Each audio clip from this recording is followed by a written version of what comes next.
Hello everyone, this is doctor Neelam Avtar Singh, homeopathy consultant. हमारे 100 days 100 cases के तहत आज 51st केस है। आज भी हम एक स्पेशल केस की बात करेंगे। एक के साथ एक केस और भी करेंगे, 2 केसेस करेंगे। सो ये फर्स्ट केस है प्रोस्टेट एनलार्जमेंट का। बहुत सारे पेशेंट्स प्रोस्टेट एनलार्जमेंट से सफ़र करते हैं। मेल्स में ये प्रॉब्लम होती है और यूरिन आने में प्रॉब्लम होती है। यूरिन की जो फ्लो है वो प्रॉपर नहीं होता, रुक रुक के आता है, ज़्यादा टाइम बैठना पड़ता है, ज़्यादा टाइम खड़े रहना पड़ता है यूरिन करने के लिए, और स्ट्रीम जो होती है वो भी प्रॉपर नहीं होती। फिर भी करने के बाद कुछ ड्रॉप से रह जाते हैं। इस तरह की प्रोस्टेट एनलार्जमेंट में प्रॉब्लम होती है। तो ये हमारे एक पेशेंट है जो 70 इयर्स के मेल है। ये मेरे पास आए प्रोस्टेट एनलार्जमेंट के। इनका प्रोस्टेट था 42x40x39 mm और वेट था 35 ग्राम्स। और यही प्रॉब्लम कि यूरिन करते हैं वो प्रॉपर किया नहीं जाता, बाद में कुछ ड्रॉप से रह जाते हैं, काफ़ी देर खड़े रहना पड़ता है और कभी कभी बर्निंग भी होती है। एलोपैथी दवाइयाँ ली हैं। पहले तो मैं सोचा था कि स्टोन हो गए जिस वजह से ये यूरिन रुक रहा है, लेकिन जब अल्ट्रासाउंड करवाया तो पता चला कि no, this is prostate enlargement, grade 1 है। बहुत अभी मिनिमम प्रॉब्लम है, बहुत कम प्रॉब्लम है। एलोपैथी भी ली थोड़ी देर, लेकिन उससे कोई फ़र्क नहीं पड़ता। तो मैंने पूछा कि अपने बारे में बताइए, अपना स्वभाव या घर के बारे में कुछ। कहते गुस्सा गुस्सा आ जाता है, घर में ही थोड़ा बहुत आता है, कोई ज़्यादा गुस्से वाला नहीं हूँ। और बेटा मेरा बाहर गया हुआ है, मेरे सिर के ऊपर ही जिम्मेदारी है। मैंने इतनी एज में अब मैं ही सारा कुछ संभालता हूँ। पहले भी मैं ही करता था, तो अब भी मैं ही करता हूँ। जिम्मेदारी ज़्यादा है मेरे सिर के ऊपर और ज़्यादा ऐसा चिंता वाली बात नहीं है। लेकिन ये भी नहीं है कि मैं बहुत संतुष्ट हूँ अपनी ज़िंदगी से। बड़ी सारी कमियां रह जाती हैं। और जो वो देखने की उनकी फिज़ीक थी, वो उनका गोरा रंग था, खूब फैट थे, तो यहाँ से भी थोड़ा सा क्लू मिल जाता है। मैंने पूछा कि हॉस्पिटल दोबारा गए या दोबारा दवाई? कहते नहीं, मैं हॉस्पिटल जाना है तो अवॉइड ही करता हूँ। हॉस्पिटल जाने से मुझे घबराहट होती है, मैं नहीं जाता। और कंटेंट भी नहीं है, लेकिन कोई ऐसी चिंता भी नहीं है। So this is the case. जो भी डॉक्टर्स इस केस को एनालाइज करना चाहते हैं, सिर्फ 2-3 रूब्रिक्स हैं जिनके बेसिस के ऊपर इनको मैंने मेडिसिन दी। तो जब दोबारा अल्ट्रासाउंड करवाया, इनकी प्रोस्टेट की सारी प्रॉब्लम ठीक हो गई। जो प्रोस्टेट साइज है वो भी नॉर्मल, और वेट है 12 ग्राम्स, जो पहले 35 ग्राम्स था। और जो यूरिन की प्रॉब्लम है वो भी इनकी बिल्कुल ठीक हो गई। पहला अल्ट्रासाउंड इन्होंने 8/16 को करवाया था, दूसरा इन्होंने 2/17 को करवाया, मतलब ऑलमोस्ट 6 महीनों के बाद।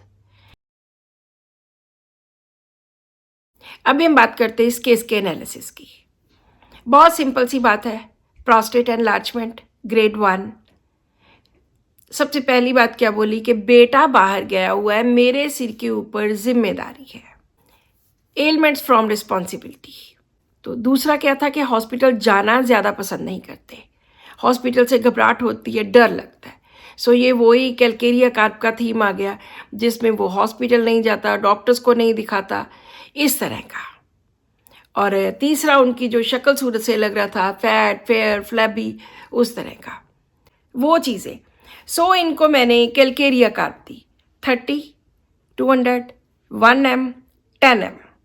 6 महीनों के बाद अल्ट्रासाउंड करवाते हैं और उसके बाद उनका प्रोस्टेट बिल्कुल ठीक हो गई। 12 ग्राम्स उसका वेट रह गया, बिल्कुल नॉर्मल। और इस तरह से उनकी जो फिज़िकल प्रॉब्लम थी, यूरिन के साथ रिलेटेड प्रॉब्लम थी, वो भी बिल्कुल 100% ठीक हो गई। सो कैलकेरिया कार्प को मैंने बहुत बार पढ़ाया है कि वो किस तरह के होते हैं। अभी मैंने बोला कि एक के साथ एक फ्री वाला केस। सो ये एक मेरा और प्रोस्टेट एनलार्जमेंट वाला केस है। और ये मैंने पहले भी मेरी वीडियो बनी हुई है, कुछ डॉक्टर्स ने देखी भी होगी, पुरानी वीडियो है। तो एक बुज़ुर्ग आते हैं मेरे पास 80 साल के, और उनको प्रोस्टेट की प्रॉब्लम है।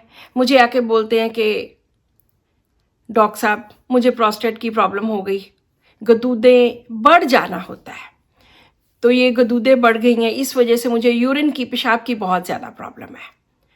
और आते ही उन्होंने मेरे पैरों को टच किया और जो लगे रोने। मैंने कहा जी हुआ क्या है? कहते जी अकेला हूँ, कोई पूछता नहीं है, घर वाले छोड़ छूट के चले गए, किसी पड़ोसी के घर रहता हूँ, वो ही मुझे खाना देते हैं, 80 साल की मेरी उम्र है, घर वाली मेरी है नहीं, बच्चों ने एक तरह से मुझे निकाल ही दिया, अकेला रह गया, तो प्लीज़ मुझे आप दवाई दे दो, मैं ठीक हो जाऊँ। बहुत बार ऐसे होता है कि हम ज़रूरी नहीं कि सिम्टम्स ही लिखते जाएं। जब एक जगह पर हमें थीम मिलता है कोई अच्छा सा, तो हम थीम के अकॉर्डिंगली भी काम करते हैं। यहाँ पर थीम मिला पल्साटिला का, और पल्साटिला का लोनलीनेस, फोरसेकन, निग्लेक्टेड, कोई पूछता नहीं है, रोना, वीपिंग, बेगिंग, तो सारे के अकॉर्डिंगली उनको पल्साटिला दी। और 1 महीने के बाद ही वो फिर से अल्ट्रासाउंड करवा के आ गए, और 1 महीने में उनका प्रोस्टेट बिल्कुल ठीक हो गया, just with 2-3 doses of pulsatilla.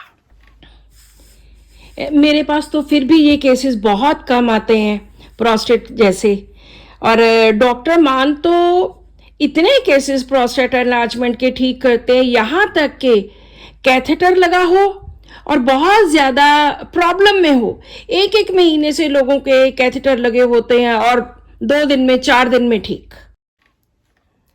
सो ये आज का फ्री वाला केस था, एक के साथ एक free. So this is all in today's video. Subscribe to my channel, share this video with your family and friends, and keep watching my videos. Thank you.